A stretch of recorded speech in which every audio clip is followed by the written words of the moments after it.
The first thing I noticed was the silence. Not the quiet of an empty house, but the manufactured, sterile silence of a place where life is being deliberately muffled. I stood on the porch of my childhood home for a full minute, my go-bag still slung over my shoulder, the dry, cleaned scent of my class, as clinging to the humid Virginia air. The flight from Ramstein had been long, the debrief at the Pentagon longer. All I had wanted was a shower and the familiar presence of my mother. My name is Major Eva Rostova, United States Army. For the last 18 months, my world had been the precise, logical flow of signals, intelligence, intercepts, analysis, threat assessments, a world of patterns and predictions. But this silence, it was a pattern I didn't recognize. It was wrong. I let myself in with the key my mother had insisted I keep, the one with the small, worn brass eagle on the chain. The air inside was cool and still, smelling faintly of lemon polish and something else. Something medicinal and cloying. The grandfather clock in the foyer, the one my grandfather, the general, had brought back from Germany, was stopped. Its heavy brass pendulum hung motionless behind the glass. 3:17. I didn't know if that was AM or PM. I didn't know on what day it had stopped. It felt like a bad omen. I dropped my bag by the door. "Mom?" I called out. My voice was absorbed by the heavy drapes and the thick carpets. No answer. I walked through the downstairs rooms. Everything was clean. Too clean. It was my father's version of clean impersonal, staged, like a show home waiting for a viewing. Not a magazine out of place, not a glass on a coaster. This wasn't my mother's home. Her presence was built on a foundation of comfortable clutter, a half-finished book here, a stack of gardening catalogs there. This was an erasure. I climbed the stairs, my boots silent on the runner. The wrongness intensified with each step. It was a pressure in the air.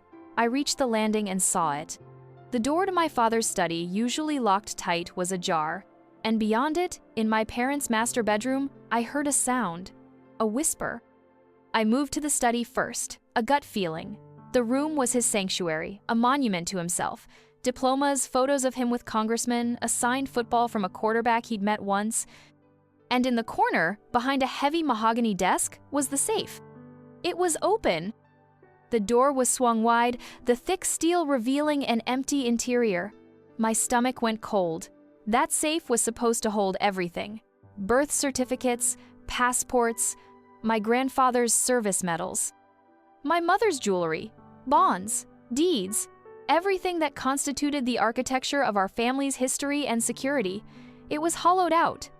That's when I heard the whisper from the bedroom again, clearer this time. It was my father's voice, low and conspiratorial. I crept to the doorway of my parents' room, staying in the shadow of the hall.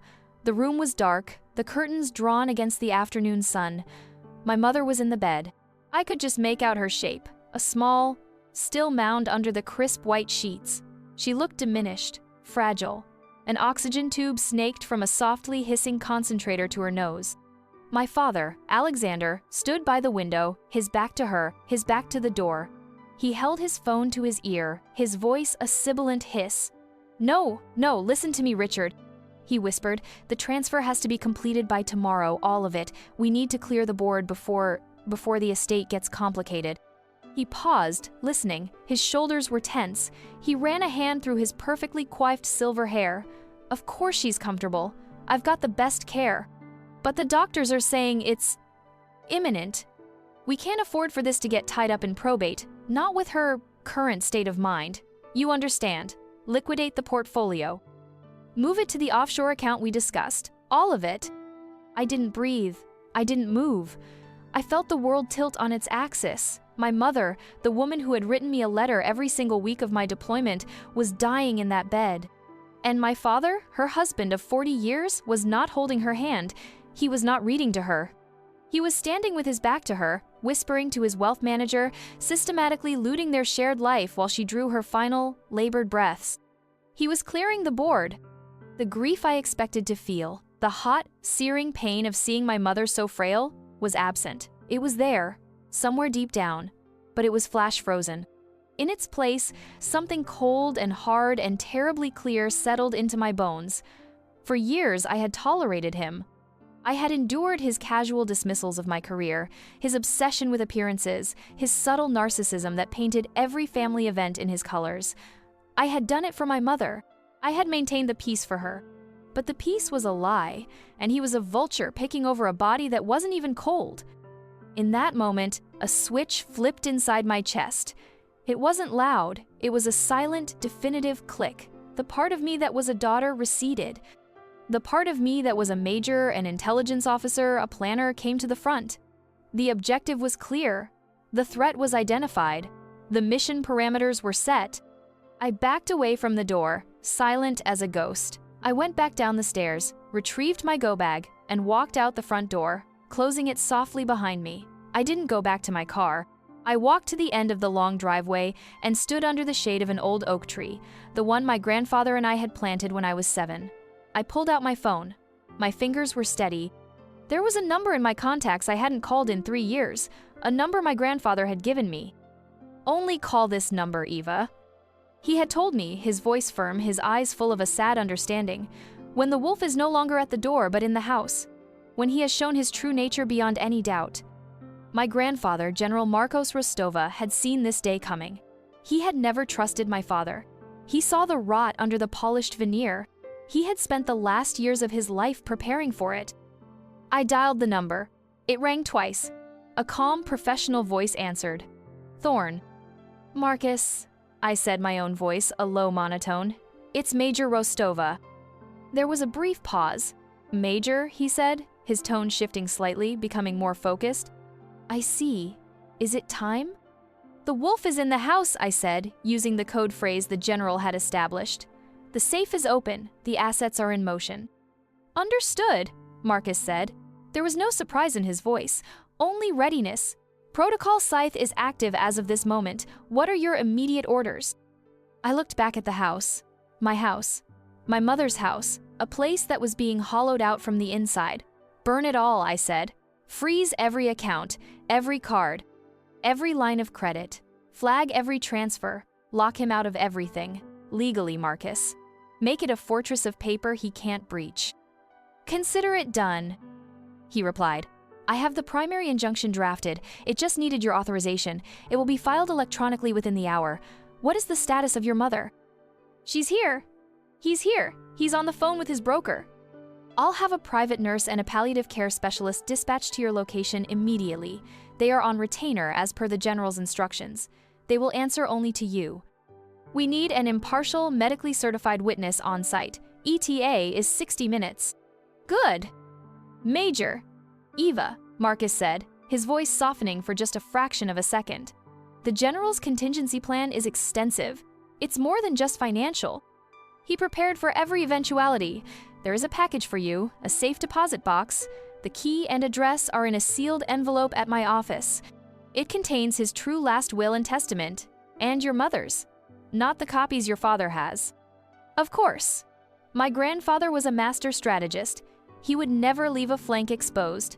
The open safe in the study? It was a decoy. A breadcrumb for a greedy fool to follow while the real assets, the real power, were secured elsewhere. My father thought he was executing a clever financial maneuver. He had no idea he was walking into a kill box that had been prepared for him years ago. "I'll be there to retrieve it tomorrow morning," I said. "It will be waiting," he confirmed. "Stay strong, Major." I ended the call. The silence in the suburban street was different now. It was the calm before the storm. My storm. I had spent my life learning how to fight, how to plan, how to dismantle enemy networks piece by piece. I just never thought the enemy combatant would share my last name. I never thought the battlefield would be my own home.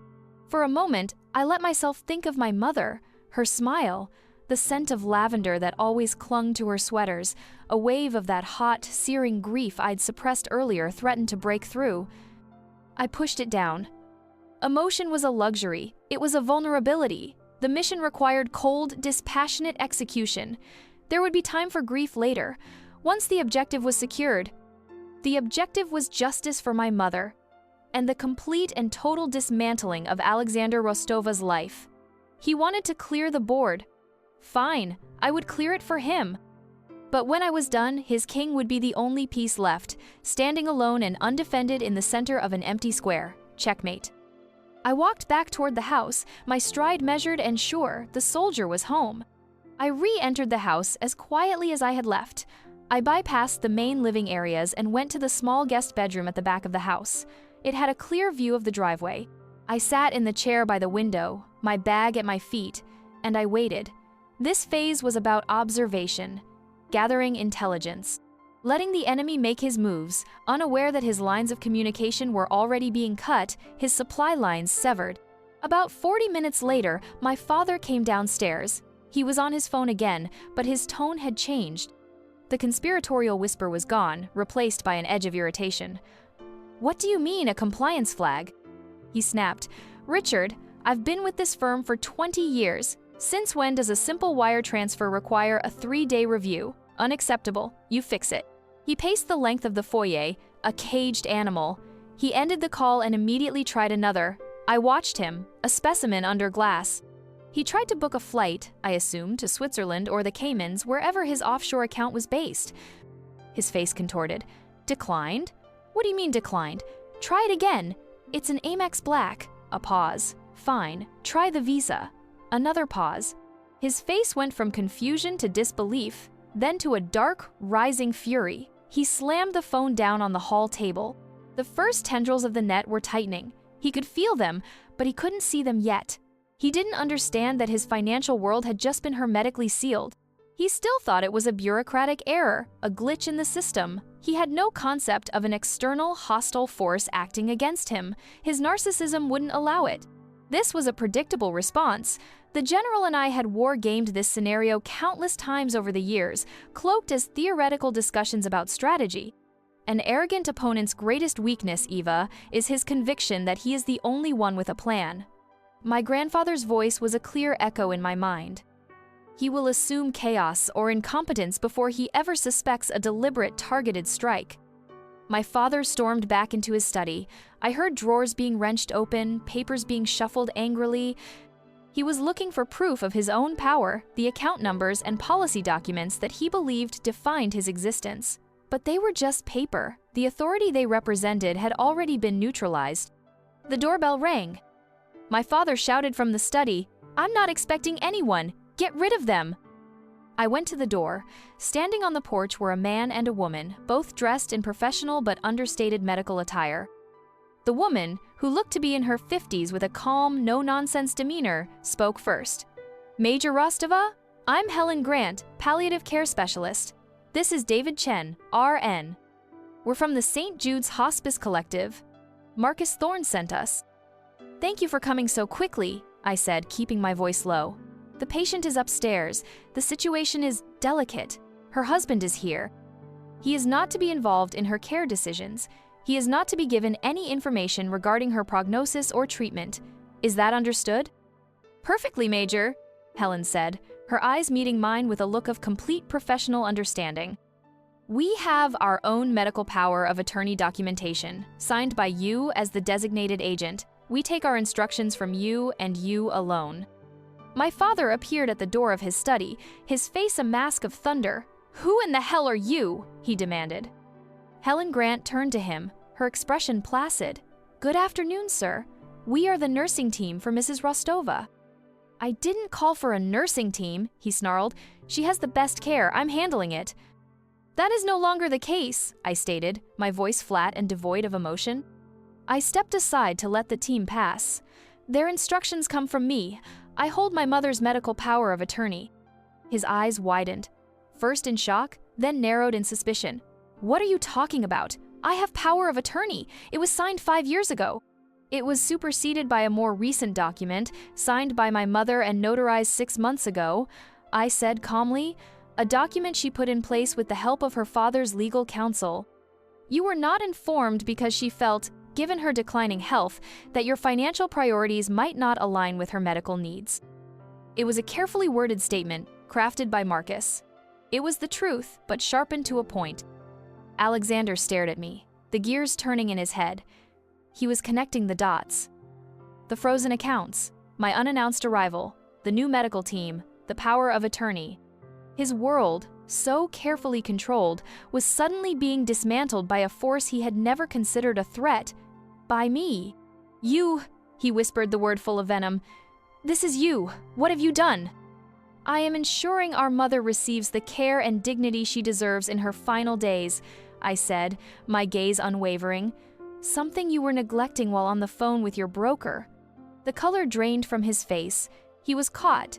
His secret, whispered maneuver was out in the open. The public humiliation, the loss of face that was the blow that struck him deepest.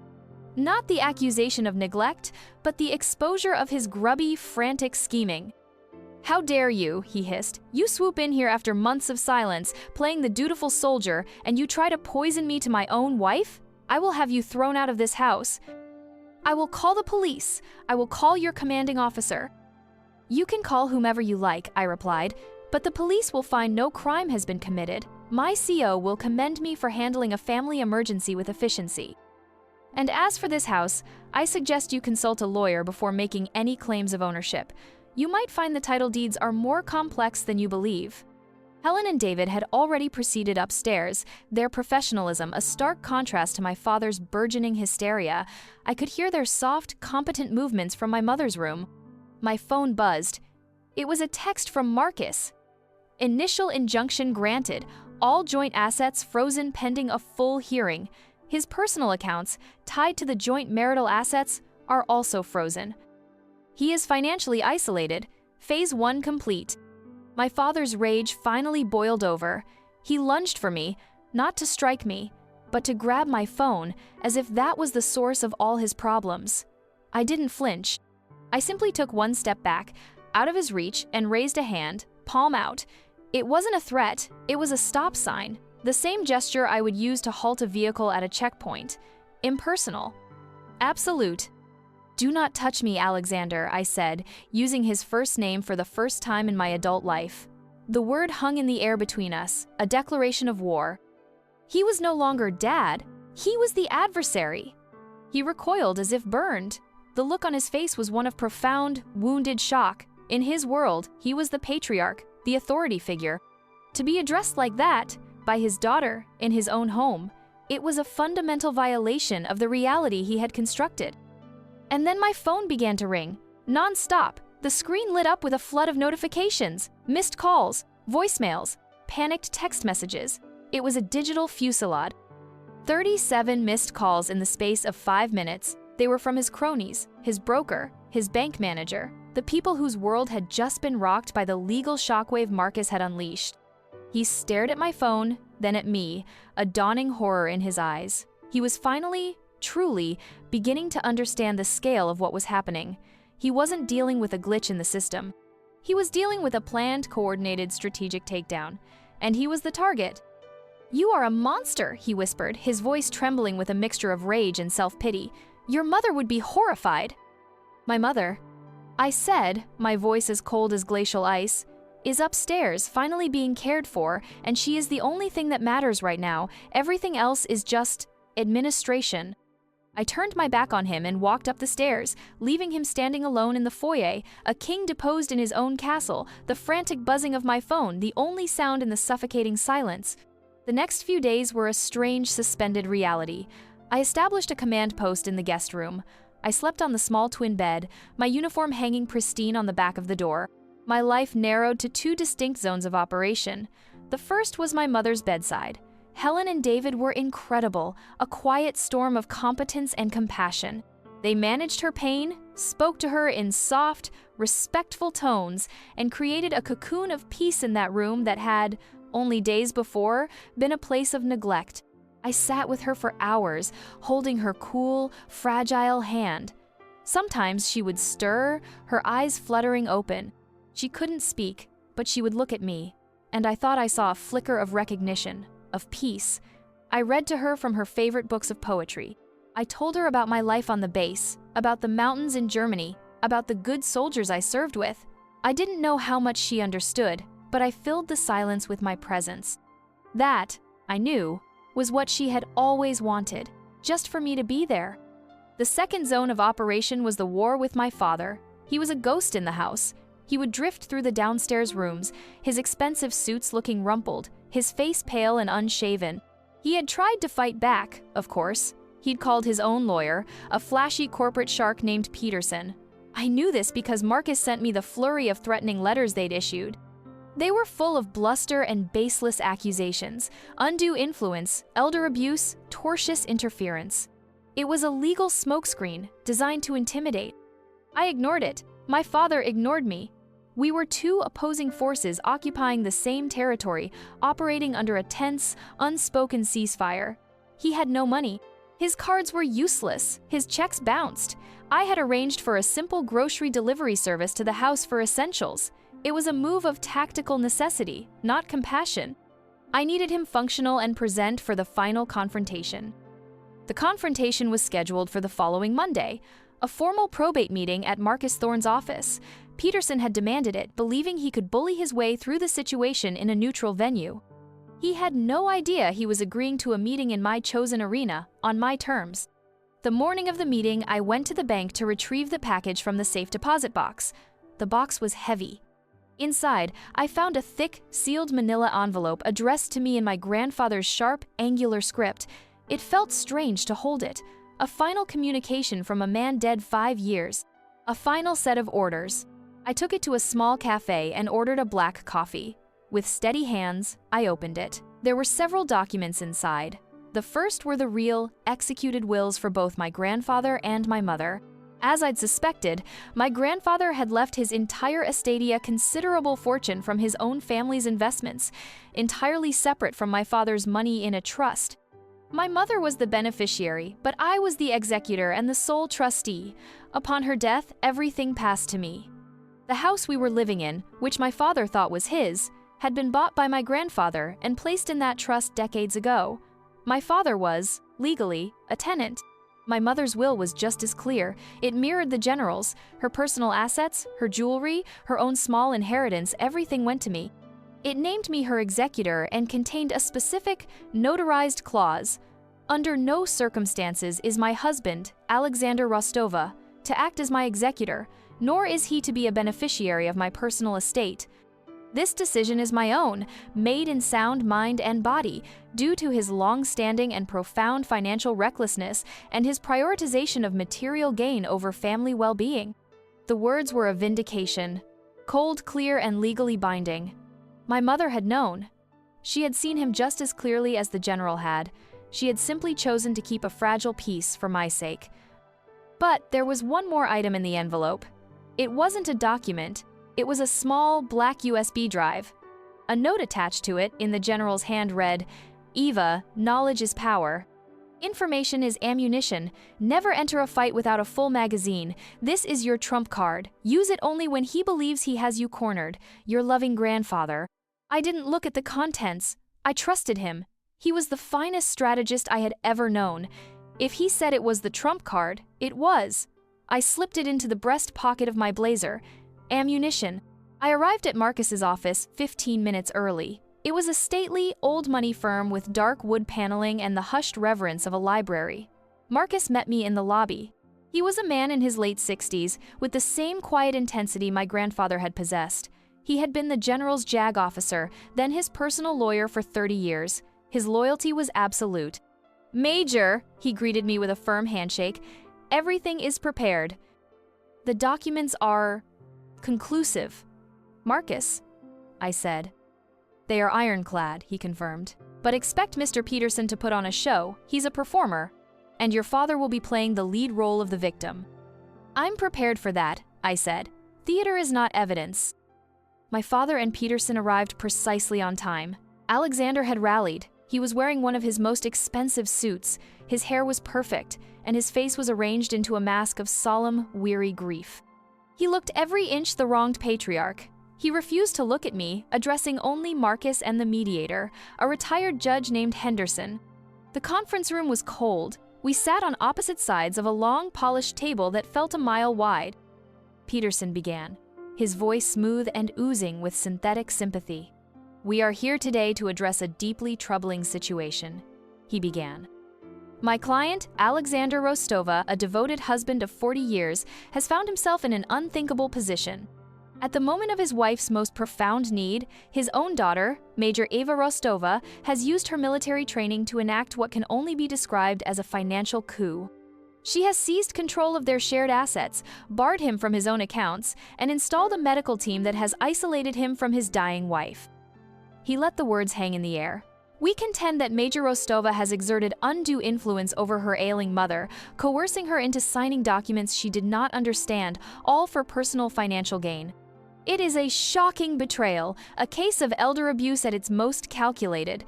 We are here to ask Judge Henderson to immediately dissolve the injunctions, restore Mr. Blank's Rostova's control over his and his wife's affairs, and grant an emergency restraining order to keep Major Rostova away from her mother for her own safety. It was a masterful performance. He painted me as a cold, predatory villain, and my father as the tragic hero.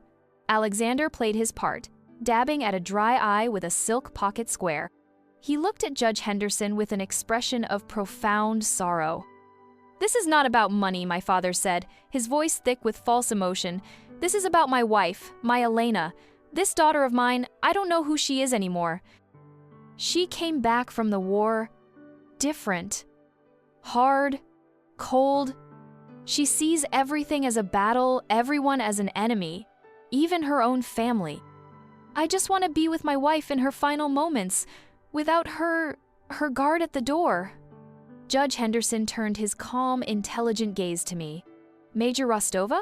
Your response?" I didn't speak. I looked at Marcus. He inclined his head. This was his stage. "Judge," Marcus said, his voice a quiet counterpoint to Peterson's theatricality, "we will not be responding to the baseless and frankly slanderous narrative you've just heard. Instead, we will be presenting a sequence of facts supported by evidence." He slid a folder across the table to the judge. Fact 1. The medical power of attorney naming Major Rostova as agent. Signed 6 months ago, witnessed by 2 independent parties, and notarized. Mrs. Rostova's primary care physician at the time has provided a sworn affidavit attesting to her full mental competence on the date of signing. He slid over another folder. Fact 2. The last will and testament of Elena Rostova, with the same dating and attestations. It explicitly and deliberately excludes Mr. Rostova as a beneficiary and executor, citing, and I quote, "profound financial recklessness." We also have her mother's will, which establishes the same. He continued, his voice calm and methodical, as he built a wall of evidence, brick by brick. He presented the title deed for the house, showing it was fully owned by the trust my grandfather established. He presented bank statements showing a pattern of my father moving large sums of money from joint accounts into his own personal investment vehicles without my mother's signature. With each document, I saw the confidence drain from Peterson's face. The performance was failing.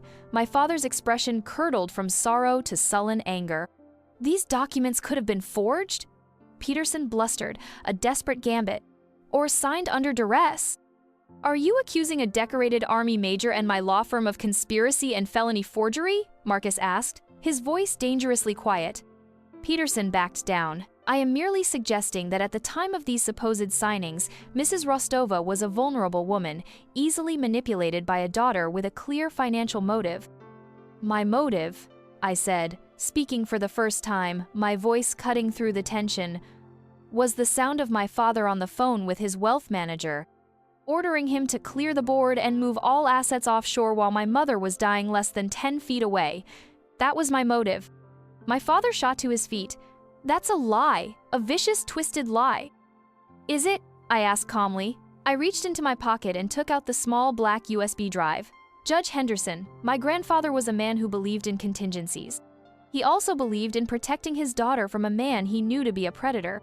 A few years ago, when my mother's health began to seriously decline, he had a discreet, voice-activated recording system installed in the study. He was concerned my father's business dealings were not entirely above board. He told my mother about it. She consented to leave it active. I placed the USB drive on the polished table. It made a small, definitive click. On this drive is the complete audio from the study for the past 72 hours. Including a 47-minute phone call made by Alexander Rostova to a Mr. Richard Powell on the afternoon of my arrival. I believe the phrases "liquidate the portfolio" and "probate complications" feature prominently. The silence in the room was absolute. Peterson sank back in his chair, his face ashen. He looked at my father, a silent accusation in his eyes. "You didn't tell me there was a recording." My father stared at the USB drive as if it were a venomous snake. His face, which had cycled through so many theatrical emotions, was now stripped bare. All I saw was the ugly, desperate face of a cornered rat. He knew he was beaten. The evidence was unimpeachable. The narrative was shattered. He looked at me, his eyes burning with pure, unadulterated hatred. This was the moment, the corner he thought he had me in. Time for the trump card. "Actually, Judge," I said, picking up the USB drive, "we don't need that. That's a matter for another day, perhaps for the IRS to consider." "My mother," she wanted to speak for herself. I produced a second USB drive from my pocket, the one that had been with the wills. My mother knew this day might come. She knew her husband would try to paint her as a frail, incompetent victim.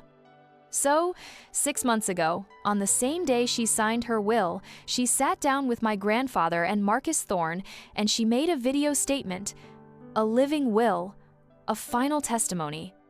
With your permission, I'd like to play it. Judge Henderson nodded, his expression grim. Permission granted.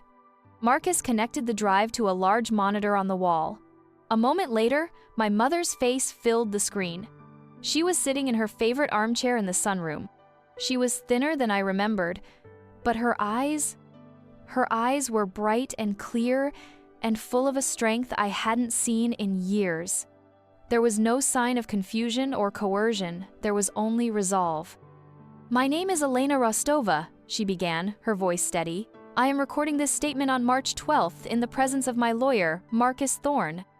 I am of sound mind and body, and I am making this statement of my own free will, to clarify my wishes and intentions should I become incapacitated." She looked directly into the camera as if she were looking right at me. For many years, I have allowed my husband, Alexander, to manage our financial affairs. I have come to learn that this was a grave mistake. His priorities are not my own. His character is not what it appears to be to the outside world. He values money and image above all else, above his honor, above his family, above me. My father made a choked, strangled sound. Peterson put a hand on his arm to keep him in his seat. "I have therefore taken steps to protect myself and my legacy," my mother continued. "I have given my full medical and financial power of attorney to my daughter, Major Eva Rostova. I do this with complete confidence. Eva is the finest part of me and her grandfather. She is disciplined, honorable, and fiercely loyal. She has never once disappointed me. Her integrity is absolute. Any and all decisions she makes on my behalf, I have preemptively and wholeheartedly endorsed." She paused, taking a sip of water. "I love my daughter more than words can say. I know that if she has had to take these drastic steps, it is only because my husband has forced her hand through some act of profound betrayal. To you, Eva," she said, her eyes softening, "my darling girl, do not grieve for me, and do not let him burden you with guilt. You are doing the right thing. You are honoring the family name in a way he never could. Live a good life. Be happy. Know that your mother is, and always will be, immensely proud of the woman you have become." The video ended. The screen went black. No one spoke. The truth of her words, the quiet power of her testimony, had sucked all the air out of the room. It was a complete and utter demolition of my father's entire case. He was not the grieving husband. He was the betrayer she had warned against. I was not the villain. I was the trusted daughter she had empowered. Judge Henderson cleared his throat. He looked at my father, his expression one of cold contempt. "Mr. Rostova," he said, his voice flat. "Given this definitive testimony from your wife, I see no reason to continue this meeting. The injunctions will stand. Major Rostova's authority as executor and power of attorney is, in my view, unassailable. I would advise you, Mr. Peterson, to drop any and all legal challenges. They will not succeed." He stood up, a clear dismissal. "This meeting is over." My father didn't move. He sat slumped in his chair, a man utterly defeated. The suit that had looked so powerful an hour ago now seemed like a hollow costume. He was nothing without the money, the image, the power he projected, and in one fell swoop, it had all been stripped away. He finally lifted his head and looked at me. His eyes were no longer burning with hatred. They were empty, hollowed out. "You took everything," he whispered, his voice a dry rasp. I stood up and collected the USB drives. I didn't look at him. I looked at the black screen where my mother's face had been. "You had everything," I said quietly. "You had her, and you threw it all away for numbers in an account." I turned and walked out of the room without a backward glance. I didn't need to say another word. The silence I left behind was his verdict and his sentence. The board was clear, and he was alone. I drove back to the house, the quiet hum of the engine the only sound. I felt calm. There was no elation, no sense of victory, just a quiet, profound finality. The war was over. The objective secured. Now all that remained was the long, quiet process of clearing the field. When I arrived, Helen met me at the door, her face gentle but grave. "Major, you should come. It's time." I nodded and went upstairs. The hiss of the oxygen concentrator was louder now, each breath a struggle. I sat by my mother's bed and took her hand. It was warmer than it had been.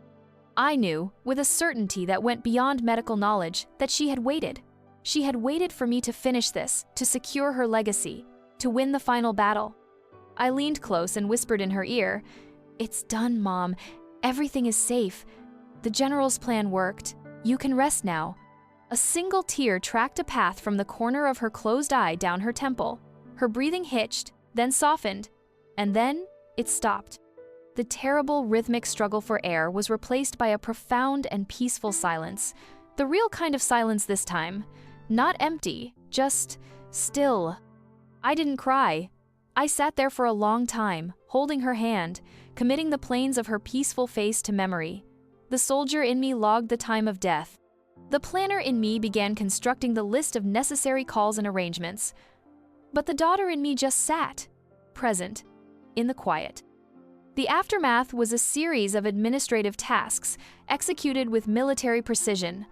I arranged the funeral, a simple, elegant service, befitting her quiet grace. My father did not attend. After the meeting, he had packed a single bag and left. I found a note on the kitchen counter. It wasn't an apology. It was a single, scrawled sentence of pathetic, self-pitying blame. "You have destroyed this family." I crumpled it up and threw it in the trash. He was wrong. He hadn't been family for a very long time. He had been a liability, and I had neutralized him. I heard through Marcus that he was staying with one of his old golf buddies trying to rally support. But the story, in its most damning and accurate form, had already circulated through their tight-knit community. Alexander Rostova, the great man of finance, had been caught trying to steal from his dying wife. His social standing evaporated overnight. No one wanted to be associated with that kind of dishonor. His true punishment wasn't poverty. It was irrelevance. My chosen family, however, showed up. My team's sergeant, a grizzled master sergeant named Frank, drove all the way from Fort Bragg with 2 of my junior officers. They didn't say much. They just stood with me at the graveside, their presence a silent, solid wall of support. They wore their dress uniforms. They rendered a slow, perfect salute to the coffin of the woman they had never met, but whom they respected as their major's mother. After the service, Frank handed me a small, folded flag. "The team wanted you to have this, ma'am," he said gruffly. "It was flown over the base in your honor." In her honor? That was when the tears finally came. Not for my mother's death, but for this simple, profound gesture of loyalty. This was family. This was honor. Earned, not inherited. Given freely, without condition. It was everything my father was supposed to be, embodied in these men I would trust with my life. In the weeks that followed, I began the work of rebuilding. I went through my mother's and grandfather's belongings. It wasn't a sad task. It was an act of discovery. I found my mother's journals, filled with her beautiful handwriting, detailing her love for her garden, her quiet observations, her unwavering pride in me. I found my grandfather's old uniforms, the faint scent of cedar and discipline still clinging to the wool. I took the considerable assets my grandfather had left, the money my father had been so desperate to get his hands on, and I created a foundation, the Rostova Legacy Foundation. Its mission was simple: to provide emergency financial and legal support for the families of deployed soldiers. to ensure that no other family had to face a crisis from within while their loved one was serving overseas. It gave their names, my mother's and my grandfather's, a new meaning, a legacy not of wealth, but of service and protection. I sold the house. It held too many ghosts, too many layers of deceit. I kept only a few things: my grandfather's stopped clock, my mother's gardening tools, the chair she sat in when she made her final statement. I moved into a small, clean apartment in Arlington, a place that was mine and mine alone. The new silence in this place was different. It was the silence of peace, the silence of a mission accomplished. One evening, months later, I was sitting on my small balcony, looking out over the city lights. My phone rang. It was an unknown number. I almost didn't answer, but something made me. "Eva?" The voice was thin, reedy, unfamiliar, yet I knew it instantly. It was my father. "What do you want, Alexander?" I asked. I hear you started a foundation," he said. "In the family name." "In their name," I corrected. "Mother's and the General's." There was a long pause. "I see," he said. "Well, I find myself in some difficulty. I thought, perhaps, as a gesture of goodwill, a small loan." I felt a moment of grim, ironic humor. The absurdity of it, the bottomless, pathetic nature of his entitlement. He still didn't get it. He never would. "No," I said, "it was a complete sentence, a final judgment." "But Eva, I'm your father!" he protested, his voice rising, becoming shrill, the old manipulative tactic. "You were my mother's husband." I replied, my voice calm, "And you failed in that duty. The connection between you and I was severed the moment you chose your bank account over her last breath. Goodbye, Alexander." I hung up. I blocked the number. And I felt nothing. No anger, no sadness, just the quiet finality of closing a door, turning the key, and walking away for good. He had spent his entire life building a kingdom of glass, obsessed with its glittering reflection. He never understood that true strength, true honor, is forged in steel. It is tested under pressure. It is about who shows up, who stands the post, who keeps their word when no one is watching. My grandfather taught me that. My mother lived it. My soldiers exemplified it. They were my legacy. Real power doesn't need to scream.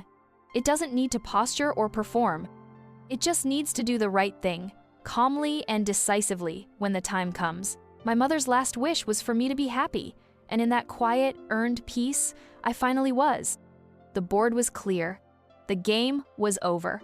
And for the first time in a very long time, I was free.